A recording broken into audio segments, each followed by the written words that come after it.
Market volatility got you stressed? Equity Multiple makes diversification simple. Access vetted, institutional-grade commercial real estate starting with just $5K. Tap into current yield and upside and build passive income streams without any of the headaches of managing property.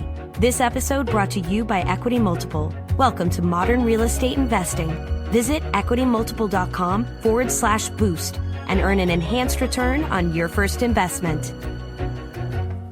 Hey, what's up, everyone? You find yourselves trying to get your Craig Mack on and put some brand new flavor in your ear? Well, funny you should mention that because we have a brand new show that you should check out. It is called Pod Sauce. It is your podcast discovery show. Everyone's always looking for a podcast recommendation. We got lots of them for you, from true crime to pop culture.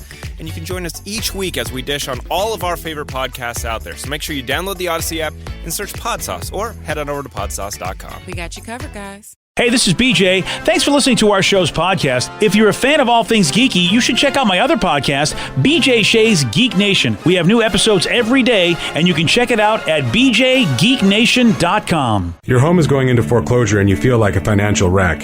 You don't know where to turn for accurate information. I'm bankruptcy attorney Travis Gagne. Let's talk about some legal options.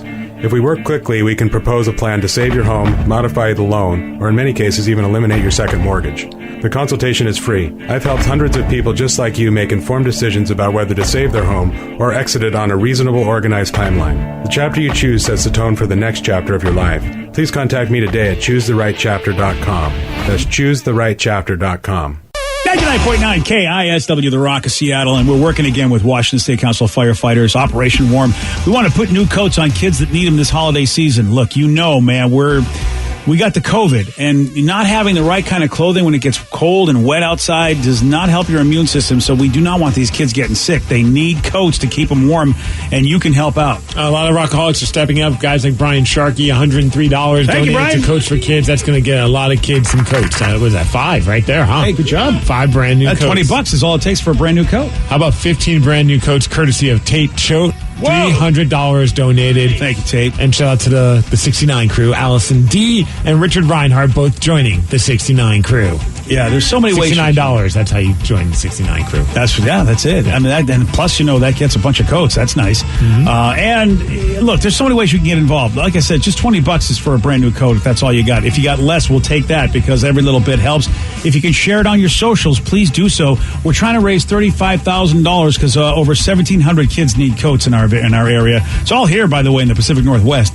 If you want more info, if you want to make a donation, go to KISW.com.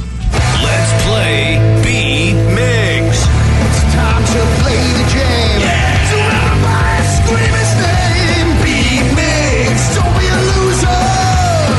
Whoa! B-Migs, you're a loser.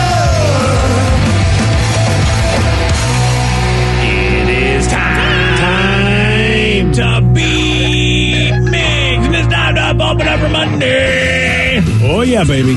Yeah, get pumped up. Yeah. Keep that finger strong because today's Cyber Monday and you need to delete all those emails that keep coming in. Oh, there you go. Because I'm like, isn't somebody tweeted out, it's been Cyber Monday since March. It feels that way, yeah. I mean, we've just been ordering everything online for the last, however months. And Black Friday was basically Cyber Friday. Yeah. And is tomorrow Giving Tuesday? Yes. Then then you make me feel guilty because those emails come in and go, well, hey, buddy, you've been spending it on yourself. How about others? Yeah, I noticed you bought that thing, a pressure washer attachment. I think you could also donate to this charity. Ooh, pressure washer attachment. Yeah. See, luckily for me, that was my exciting Black Friday purchase. Oh, good job, buddy. Yeah. Good job, yeah. $50 for something that usually costs $100. Ooh, that's a deal. I agree. All right, let's get to our contestant. Oh, my goodness. We got Mike in 5. Mike, are you there? What up? What up? Mike. All right, Steve, get out of here.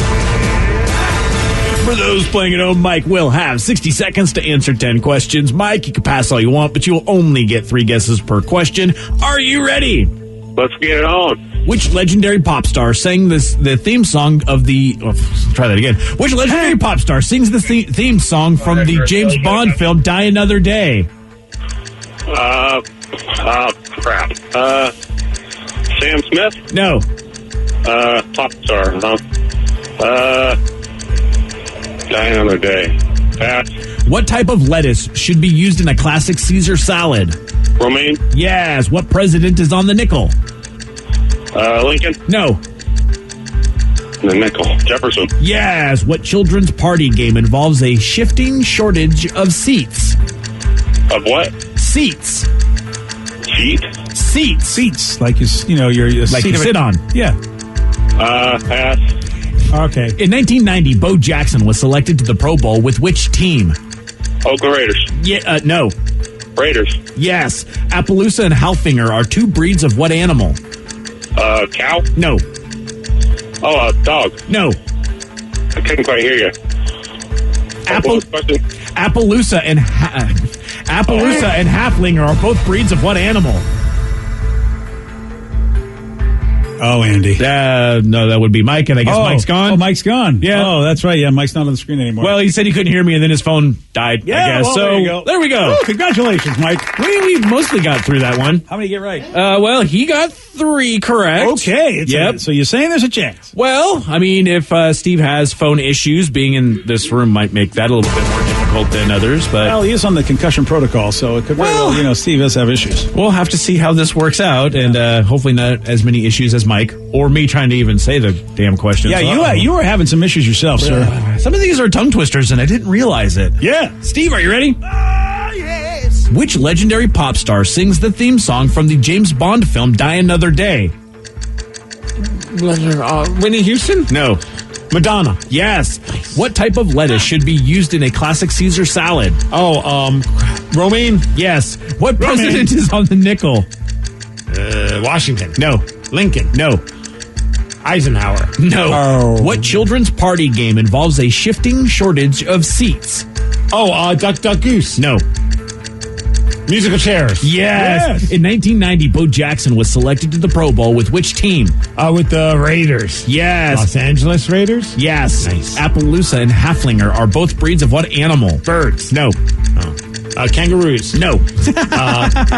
Tigers. No. Cats. No. In what year of the early 1910s did Mark Twain pass away? 1911. No. 1912. No. 1913. No. 1910. Yep. From 1956 until 1989, who hosted American Bandstand? Dick Clark. Yes. In what modified vegetable did Cinderella travel to the ball in? A pumpkin. Yes. And Steve, 1, 2, 3, 4, 5, 6. You win 6-3. Good job, Steve. Yeah, Mike's phone cut out on him, so it was Yeah. kind of a rough go on him. Sure was. And me on that one. Couldn't think of he couldn't think of Madonna. Yeah. He kind of sat on that one for a little bit longer than he should have. I mean, you said legendary pop star, so you just got to start throwing some names out there at this point, right? The big ones. Yeah. He went with Sam Smith, which I forgot actually he did one. So, yeah, that was a person who did one. Is he a legendary pop star? I don't think so. Up and comer in the Maybe. legendary status? I don't know. I don't follow his music. I don't follow most of the people who have done music for any of the... I think Adele is more popular, and she did one, didn't she? She did, yeah. So, like, and even she's not legendary yet. Oh, I think she is. No. What? She's too young to be legendary. Why?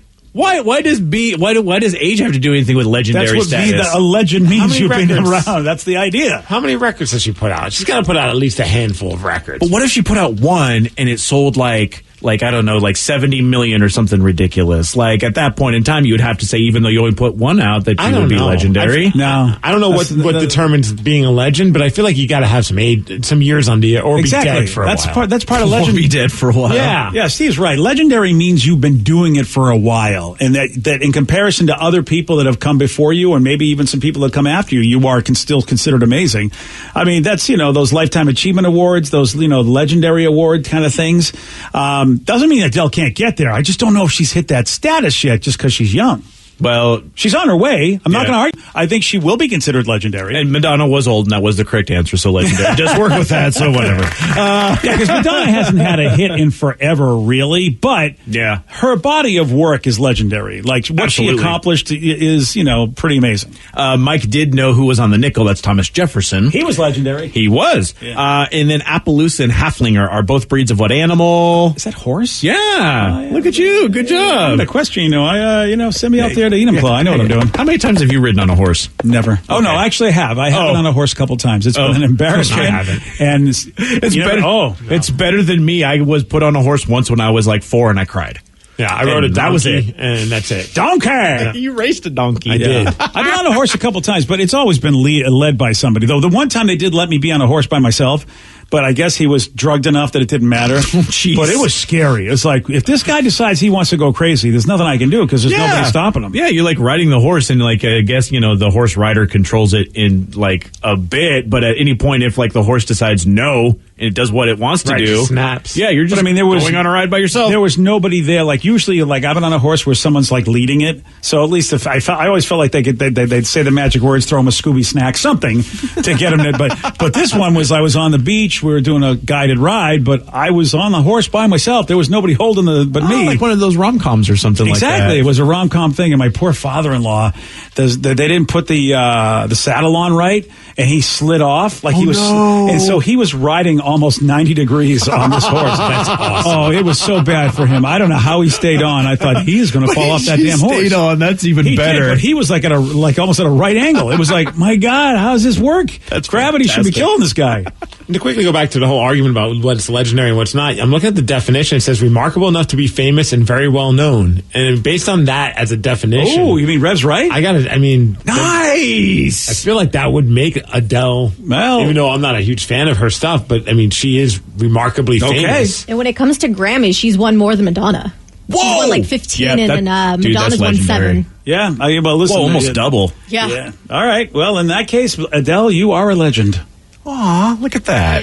We deemed it. Someone tweet at her. Let her know that we deemed her a legend. I wonder if people get mad being called a legend because they don't think they're old enough. Maybe, but now it doesn't mean that at all. I have no idea. All right.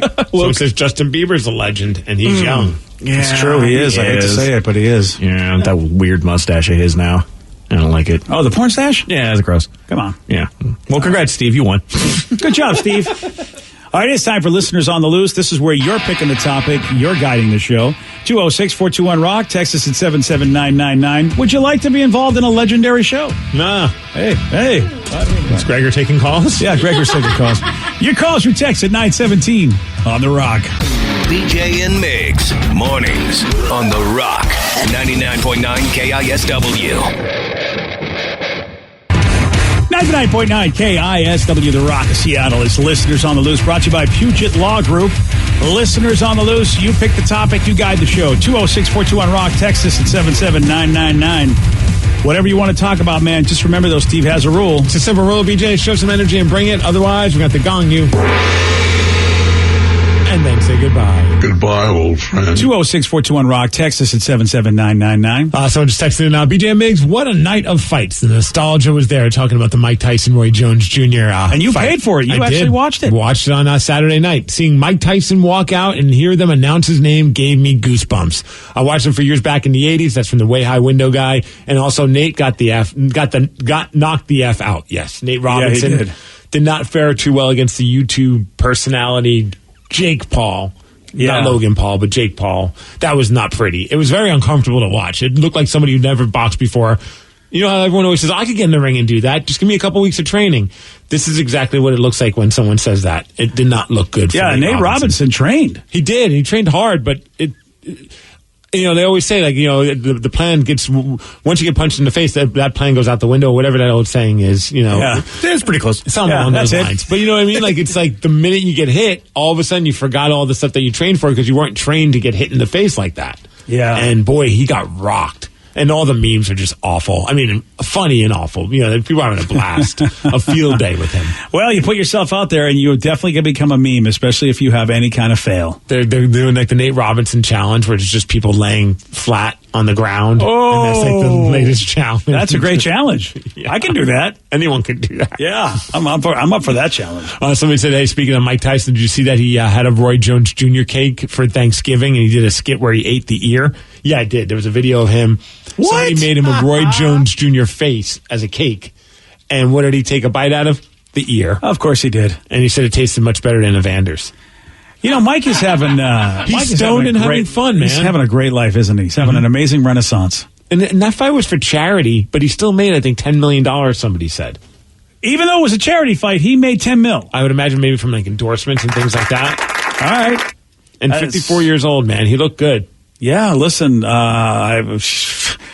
more power to him, I guess. I mean, the guy's having a great life. And you said he credits his new wife? I don't know how new of a wife she is. I'd imagine pretty new, but his wife he says if it wasn't for his wife, he'd be in an alley with needles in his arms, possibly dead. Oh, damn. Yeah, he says that she changed his life completely around. Wow, what is it? What has she got going on? I mean, because a lot of us try to help people that need help.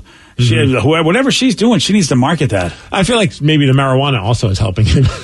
So Joe Rogan should get some credit then? Is that isn't Joe Rogan like basically everybody's marijuana guru? I don't know if that was who did it for Mike Tyson, but like he's in the cannabis business and he makes I read somewhere it said like $500,000 a month he's making off. What's so sad is the people that try to get in on the ground floor.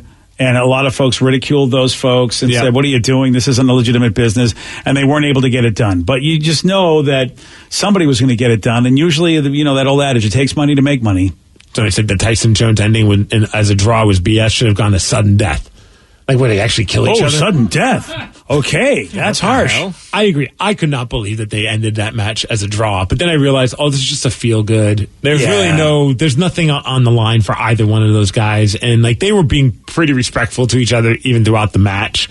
During the fight, like when the bell would ring, they gave each other kind of like a tap. Although as the match went on, you could tell Tyson was getting a little annoyed with Roy just hugging him the entire time. Oh, so Mike decided maybe, I just wanted him to punch him hard in the face. It is. I know. It's. I don't know what to expect. You're right. It's a feel good moment, but at the same time, you paid your money.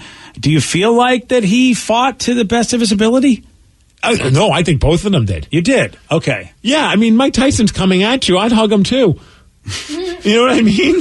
Like Roy Jones Jr., I know he's had a good career, but like there was a noticeable difference in how fit. I mean, and Roy looked good, but compared to Mike Tyson, he didn't.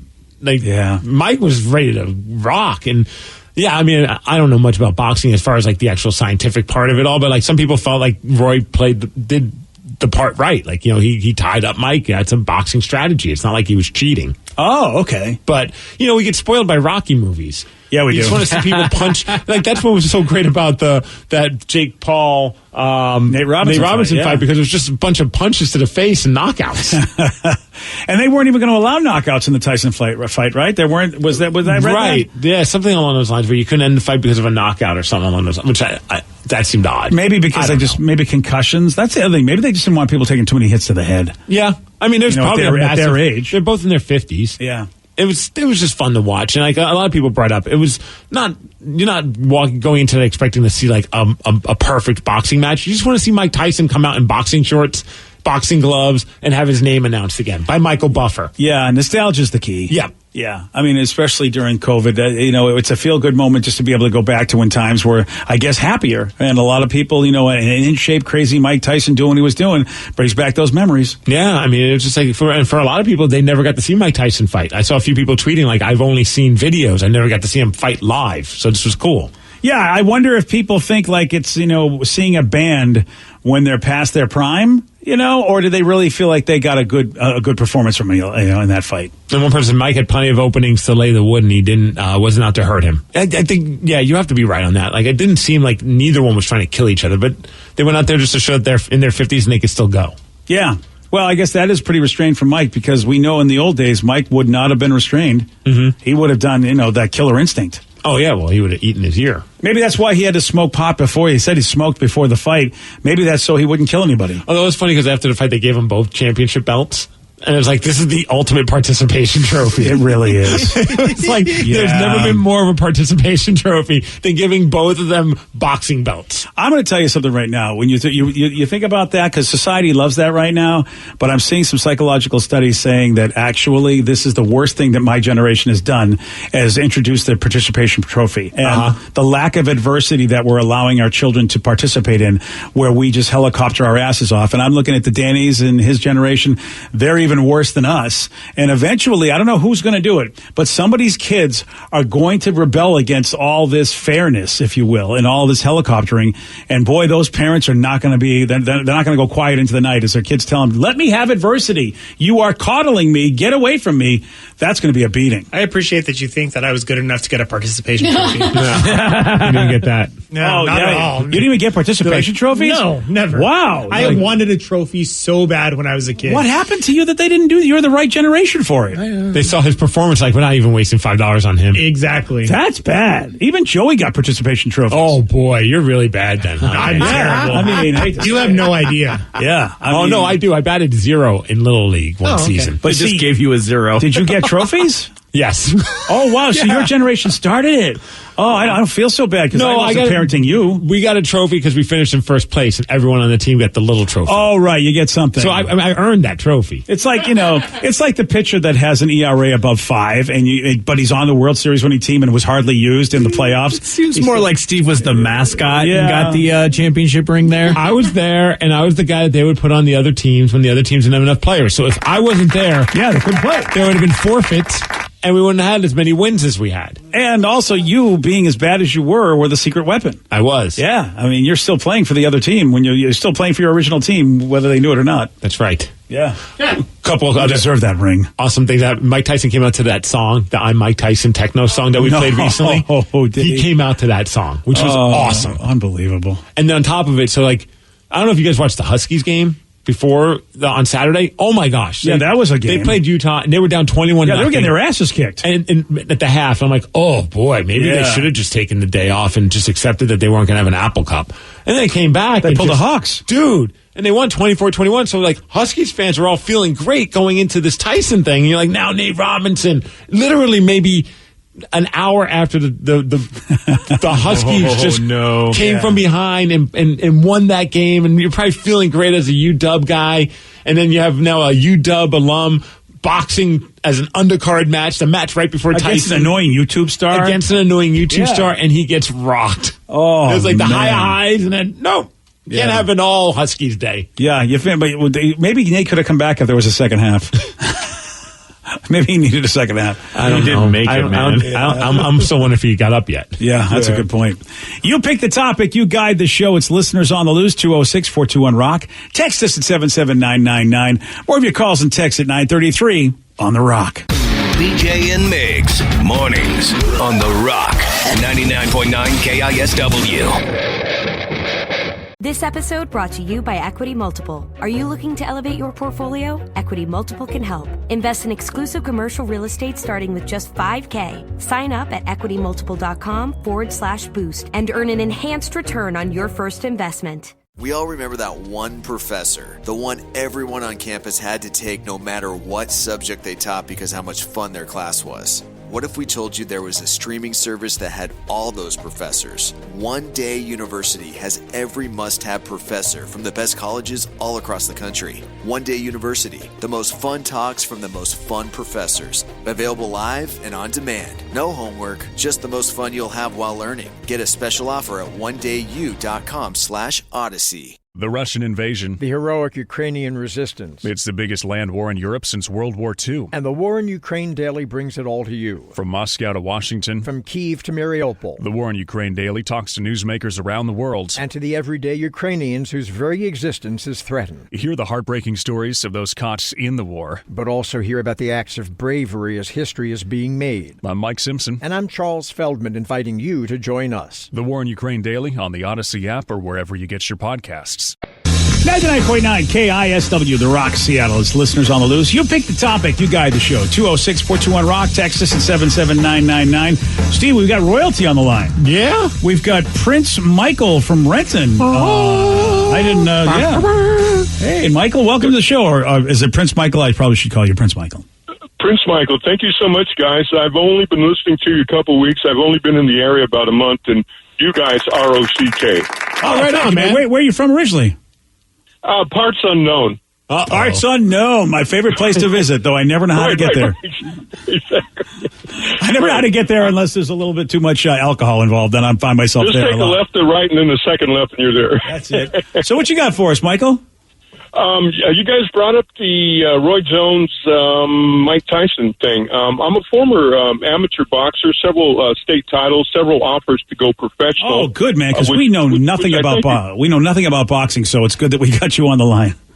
What I was going to say is Tyson, I didn't like him in his heyday. I thought he was a one-trick pony. They would put what we, in the boxing world, we call tin cans in front of him, some guy just out of rehab. Or some guy some ex-mailman, and he'd knock him out in 10 seconds, and then you'd be $60 lighter in the pocket if you did the pay-per-view. Yeah. So I didn't really respect Tyson in his heyday. When he came out of prison, I felt he was railroaded, first off. When he came out of prison, I kind of began to like the guy because I think, I don't want to say it humbled him, but I think he became a better person coming out. And, but Roy Jones, as a boxer, guys, I called him like the hug machine. What you guys saw is pretty much what he did. Yeah. His career is, the minute he got in trouble, and which is smart boxing, but did you pay $69 to see somebody hug somebody? Right. So, again, and coming from a Hispanic background, we have a different style, as you guys noted. We'll go toe-to-toe, dude. That's, the Roberto Duran coming forward, coming at you at all times. So it's just a different style. I'm not saying it's better, but it's different. Do you think a draw was fair, Prince Michael? Because Steve really thought Tyson won that fight. Well, first of all, let's establish it wasn't a fight. It was a step above the WWE. Oh, interesting. Chances are they talked and said, hey, look, brother, woo, no doing this, none of that. From what I was told, they were both winded most of the fight, and I was really, really let down by Tyson as an athlete that he got smoked out before the fight, bro. Yeah, and he admitted that he did that. He says he smokes everywhere, but I guess what do you expect? I guess if this is his lifestyle, then that's what you're going to get. True, but as a paying customer, let's say whoever I don't know if it was BJ or the other gentleman that paid to see the fight. That would be Steve. He's no gentleman, by the way. Far from a gentleman. Okay.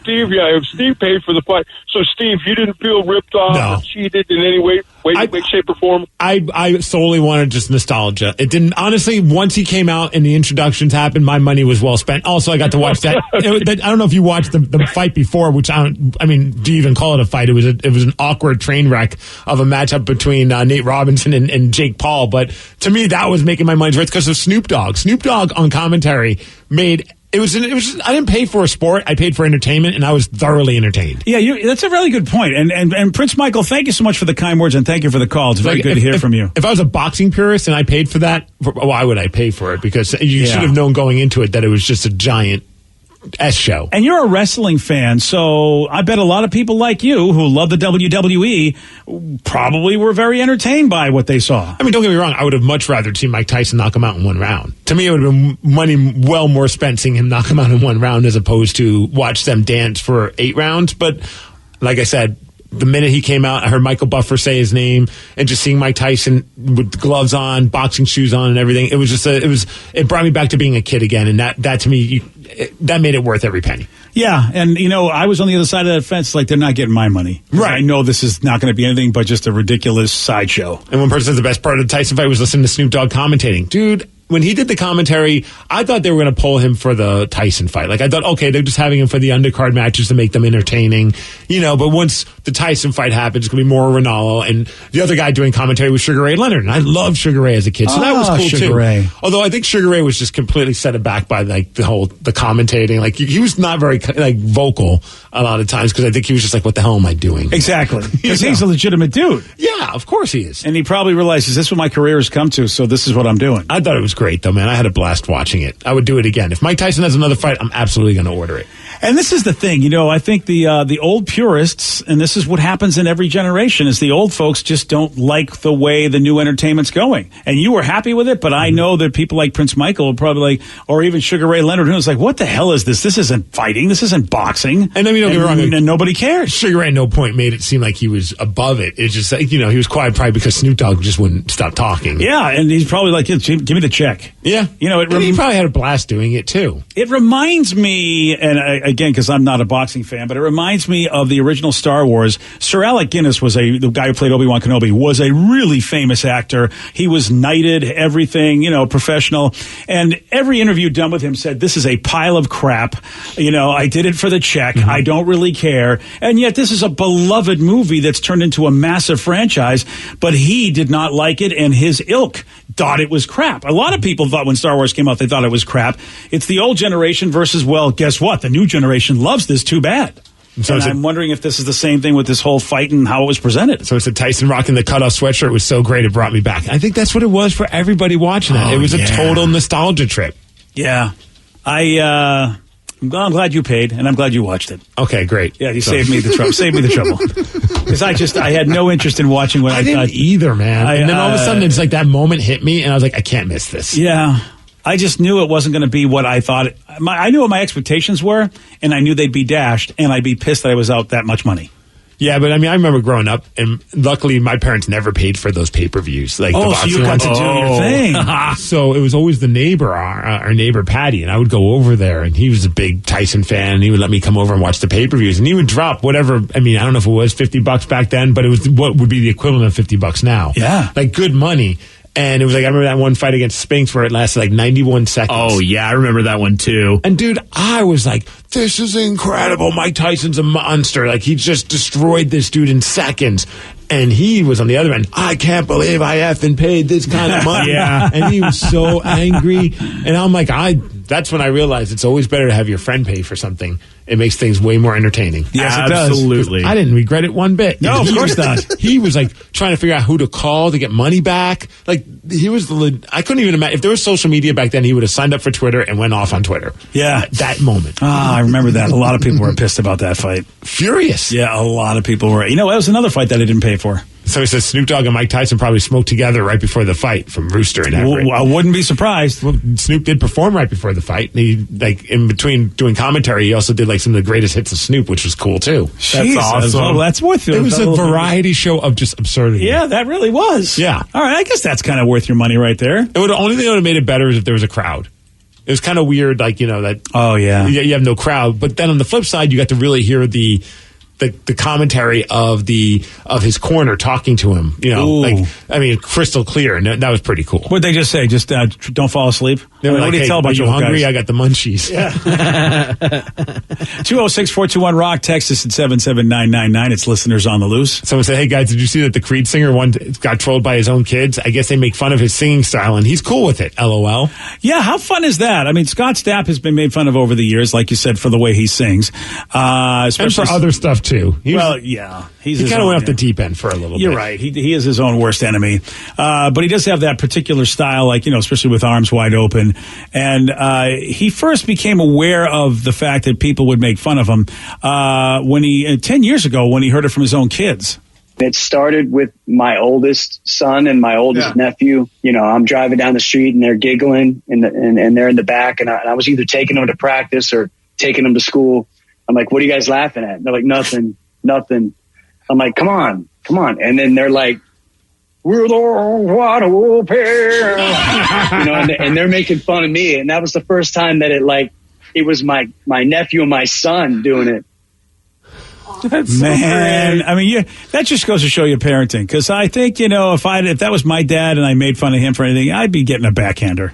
Yeah. You know what I mean? Life is different. Your arms would be wide open across his face. Exactly. There was no way I would ever make fun of my dad wide open like that where he could see it. I mean, you know, maybe behind his back we wouldn't know, but not like tell him what we're joking about. Oh, I'd be like, look, this is the nice life that you have is because of my stupid singing voice. There is that. Yeah. That's a good response. I mean, I got to imagine, I don't think he blew all of his money. I think Scott Stapp's still doing okay financially. Well, 10 years later now, I guess this has turned into a fun family joke. So the tradition lives on as people are laughing at Scott.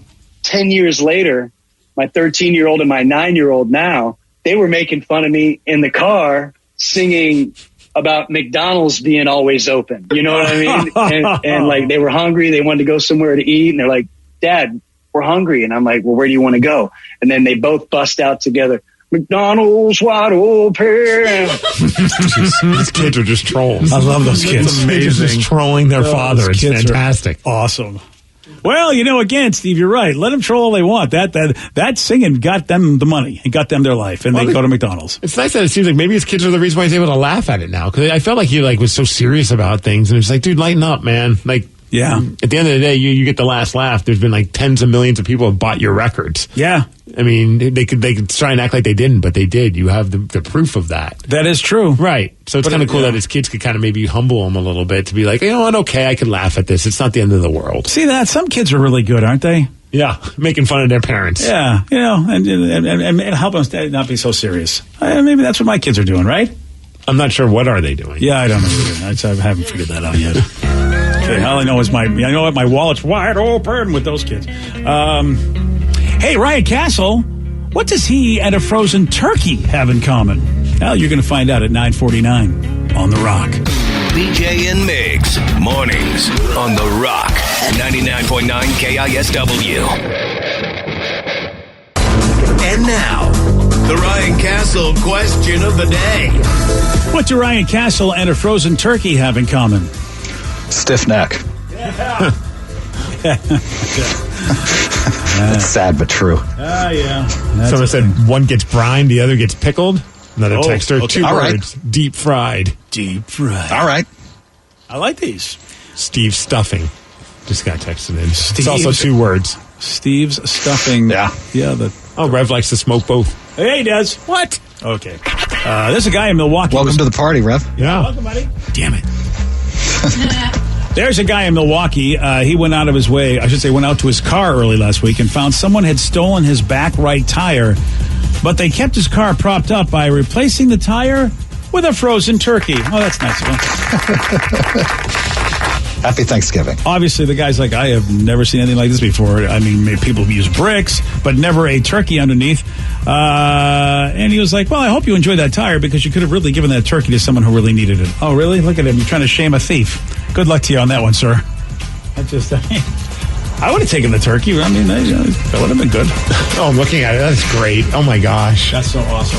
It's like insult to injury. Yeah. And, I mean, it's packaged, so you could use it. Yeah, it's probably thawed out. Yeah, just like Ryan Castle. He's packaged. He's thawed out. And you can use it. He's got a 12-pack. BJ and Migs play of the day. Rev just likes to bask in his own filth. Until I can smell myself, yes, and then I go shower. You probably want to run around naked. Oh, I would love to. Yeah, that's what I'm thinking. You want to be free. Free balling. Okay. And you want a mullet and a beard. Yes. We've discovered too. Single Steve would be a whole different Steve. That would be. I wish we could go back in time and make us just go like push you in another direction just to see how it would change. I'd be like 300 pounds. Yeah. Skullet, facial hair. Oh yeah. Naked. I need to thank my wife today. Yeah, you need to thank your wife. Yeah, we all do, I think. BJ and Migs, mornings on The Rock, 99.9 KISW. Today's podcast was brought to you by Travis Gagne, bankruptcy attorney. He's here right now and has agreed to answer more of your questions about bankruptcy. How much does bankruptcy cost? Well, bankruptcy costs, of course, vary depending on what type of case you're filing. There's a certain amount of court costs and other out-of-pocket costs that you're going to have in any case. The filing fees in a bankruptcy case are about $300, whether you file Chapter 7 or Chapter 13. One of the things to watch out for when you're shopping for bankruptcy attorneys or looking at the different cost options is that a lot of times, especially the really cheap places, don't tell you up front about all the court costs and whatnot that you're going to have to pay in addition to the attorney fees. So make sure that you get the full picture when you're comparing prices of bankruptcy lawyers on what the attorney fees are, how much your court costs are going to be, so that you can really make a true comparison. Thanks, Travis. If you have more questions about bankruptcy, you can reach out to Travis anytime at choosetherightchapter.com. Equity Multiple is the modern way to access real estate, the preferred asset of the world's most successful investors. With Equity Multiple, creating a stronger, more diversified portfolio is as easy as 1, 2, 3. 1. Sign up for Equity Multiple's streamlined, secure platform. 2.